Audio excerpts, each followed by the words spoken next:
In a verdant valley cradled by ancient hills, where the sun painted golden hues over fields of swaying crops, lived a farmer named Arjun.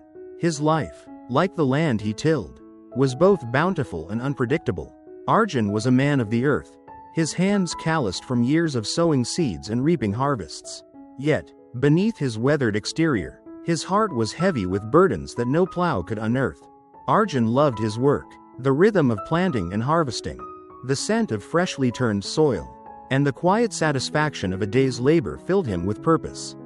But life, as it often does, refused to bend to his will. Some seasons, the rains were scarce, and his crops withered under a merciless sun. Other times, the heavens opened too generously, flooding his fields and washing away months of toil. His yields were never what he dreamed they would be, and the uncertainty gnawed at his spirit. At home, Arjun's troubles multiplied. He was married to Sita, a kind woman whose laughter once lit up their modest home like a festival lantern. But time and life's pressures had strained their bond. Sita, though loving, could be sharp-tongued when worry overtook her. She nagged about the farm's struggles, the neighbors' gossip, or Arjun's late hours in the fields. Her words, though born of care, felt like thorns to Arjun, and their arguments left him weary. Their son, Ravi, was both Arjun's pride and his frustration. At 16, Ravi was bright but headstrong, often dismissing his father's advice in favor of his own ideas. He questioned Arjun's methods, ignored his requests, and sometimes spoke with a disrespect that cut deeper than any drought. Sita, protective of Ravi, often sided with him, leaving Arjun feeling like an outsider in his own home. "Don't they see how hard I work for them?" he would mutter, his heart aching for their understanding. Beyond his family, the village added to Arjun's woes. His neighbors, once friendly, now whispered behind his back.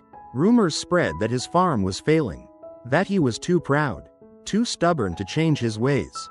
These words stung, for Arjun had always tried to be a good neighbor, lending tools or sharing harvests in lean times. Yet the gossip persisted, eroding his trust in the community. Money, too, was a constant shadow. Arjun had lent sums to friends and neighbors, trusting their promises to repay. But many debts went unpaid, and their excuses grew thin. At the same time, Arjun himself owed money to lenders in the nearby town. The weight of those loans pressed on him, each unpaid debt a stone in his chest. How would he repay them when his crops faltered and his neighbors turned away? One evening, as the sun dipped below the hills, Arjun sat by his fields, his mind a storm of worries. He thought of his failing crops, his strained marriage, his rebellious son, the village's whispers, and the debts that loomed like storm clouds. In his despair, he remembered tales of a wise teacher, Gautama Buddha, who dwelled in a grove not far from the valley. If anyone can help me, Arjun thought, it must be him. The journey to wisdom. With hope flickering in his heart, Arjun set out the next morning. The path to the grove wound through forests and over streams, and as he walked, his troubles churned in his mind. He rehearsed what he would say, determined to lay his burdens before the Buddha and seek answers. By midday, he reached the grove, where the air was cool and the scent of sandalwood lingered. There, seated beneath a sprawling banyan tree, was the Buddha, his presence serene yet commanding, like a still lake reflecting the sky. Arjun approached, bowing low. "O great teacher," he began, his voice trembling with urgency. "I am Arjun, a farmer from the valley. My life is filled with troubles, and I have heard that your wisdom can light the darkest paths. Please, help me solve my problems." The Buddha's eyes, gentle and piercing, met Arjun's. "Speak, my friend," he said softly. "Share what weighs on your heart." Arjun poured out his troubles like water from a cracked jug. He spoke of the rains that betrayed his crops, either too scarce or too abundant, leaving his fields barren or flooded. "I work tirelessly, yet my harvests are never enough," he said, his voice thick with frustration. He spoke of Sita, his wife, whose love he cherished but whose nagging wore him down. "She means well, but her words cut me, and I grow tired of our quarrels." He spoke of Ravi, his son, whose disrespect and disobedience pierced his heart. "I want him to understand my sacrifices, but he turns away, and my wife defends him. It makes me feel alone." He spoke of the village, where neighbors' gossip painted him as a failure. I've helped them, lent them money, shared my harvest, yet they spread lies about me. And he spoke of his debts, both those owed to him and those he owed.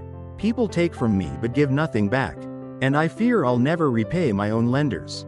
My life is a tangle of problems, and I beg you, great teacher, to show me how to unravel it. The Buddha listened, his face calm as a lotus on still water.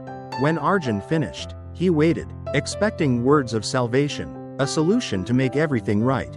But the Buddha was silent for a moment, his gaze steady. The 83 problems. Finally, the Buddha spoke, his voice gentle but firm. Arjun, my friend, I cannot solve your problems. Arjun's heart sank.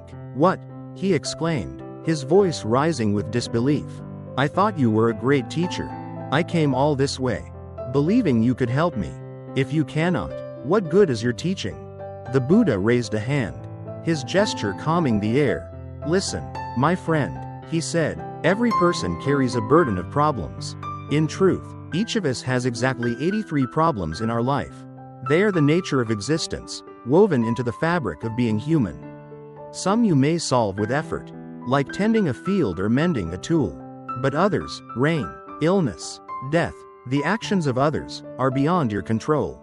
Solve one problem, and another will arise. Fix that, and yet another will take its place. This is the dance of life.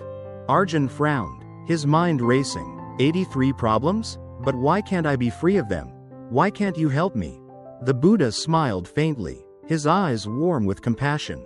You cannot escape the 83 problems, Arjun. They are part of life, like the seasons or the tides. But there is an 84th problem, and if you solve that, the first 83 will no longer torment you. Arjun leaned forward, his heart pounding. What is my 84th problem? Tell me, and I will solve it. The Buddha's voice softened, yet each word carried the weight of truth. Your 84th problem, Arjun, is that you wish to have no problems at all. You resist the reality of life, longing for a world where crops never fail, where loved ones never argue, where neighbors never gossip, and debts never linger. This desire, this expectation that life should be free of struggle, is the root of your suffering. Arjun sat back, stunned. The words echoed in his mind, each one a pebble dropped into the still pond of his thoughts. He had spent years fighting his problems, blaming the rains, his wife, his son, his neighbors, and even himself. But the Buddha's words suggested a different path, not one of fixing everything, but of changing how he saw it. The path of acceptance. The Buddha continued, his voice steady as a river. Life is not a puzzle to be solved, Arjun, but a journey to be walked. Your crops will fail some years, and in others, they will thrive. Your wife may nag, but she also loves you. Your son may disobey, but he is finding his own way. Your neighbors may gossip, but their words do not define you. And your debts, though heavy, are but a moment in the vastness of your life. Arjun's shoulders slumped, not in defeat but in release. But how do I live with these problems? How do I find peace when so much is wrong? By letting go of the 84th problem. The Buddha replied, accept that life will always bring challenges. When you stop wishing for a life without them, you free yourself from their grip. This does not mean you stop trying to improve what you can. Plant your crops with care, speak with your wife with kindness, guide your son with patience, and be honest with your neighbors. But for what you cannot control, the rains, the gossip, the choices of others, let go of your resistance.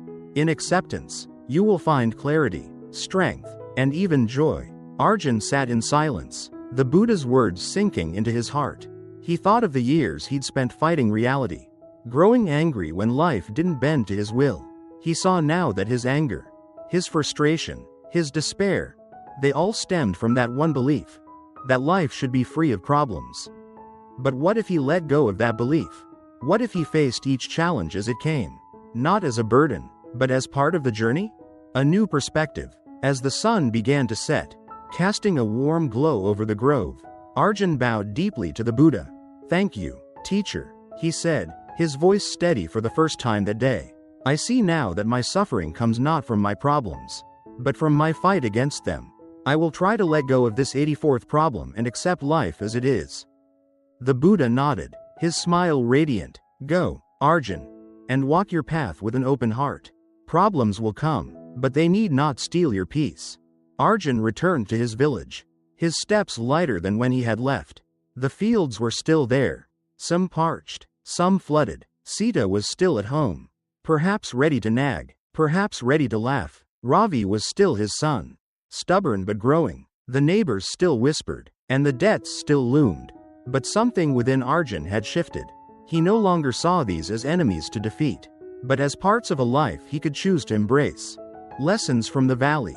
Over the weeks that followed, Arjun began to live differently. When the rains failed, he worked harder to irrigate his fields but accepted what he could not change. When Sita nagged, he listened, not with anger, but with patience, seeking to understand her worries. He spoke to Ravi, not as a father demanding respect, but as a guide offering wisdom, trusting that his son would find his way. He ignored the village gossip, choosing instead to act with kindness, lending a hand where he could. And with his debts, he made a plan, paying what he could and negotiating with honesty, refusing to let worry consume him. Arjun's life did not become perfect. The rains still came and went. Sita still had her moments. Ravi still tested his patience. And the village still buzzed with rumors. But Arjun's heart was lighter. By letting go of the expectation that life should be problem-free, he found a peace that no harvest, no harmony, no repayment could ever give. The universal truth. Arjun's story is not his alone. Each of us carries our own 83 problems, worries about work, family, health, money, or relationships. We face droughts and floods, not always in fields, but in our hearts and lives. People may disappoint us, plans may fail, and uncertainties may loom. But when we cling to the belief that life should be free of struggle, we add an 84th problem. And it is this that fuels our suffering. The Buddha's teaching offers a timeless lesson. Peace comes not from eliminating problems, but from accepting them as part of life. This does not mean surrendering to despair or ceasing to act. We can still tend our fields, mend our relationships, and face our challenges with courage. But for what lies beyond our control, we must learn to let go. In that release, we find not just peace, but a deeper joy, a joy born of living in harmony with reality. So, the next time life's difficulties weigh you down, pause and ask, am I carrying the 84th problem? Am I fighting the very nature of life? Let go of that expectation. And like Arjun, you may find that your burdens, though still present, no longer define you. Instead, they become part of a journey you can walk with clarity, strength, and an open heart.